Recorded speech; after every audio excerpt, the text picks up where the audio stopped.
অনেকের হাতেই তো জিলাপি করানো দেখেছেন, আজকে আমার বৌদির হাতের জিলাপি দেখা করানো দেখুন কেমন লাগেন বলবেন।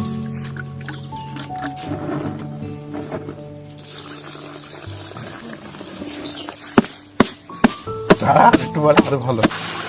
চিনিটা দিয়ে দেবো।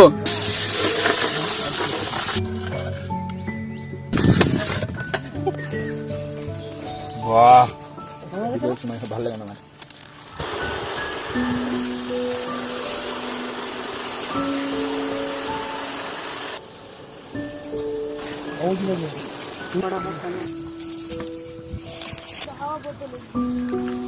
বন্ধুরা জিলাপিটা দেখুন কি সুন্দর গোল গোল হয়েছে।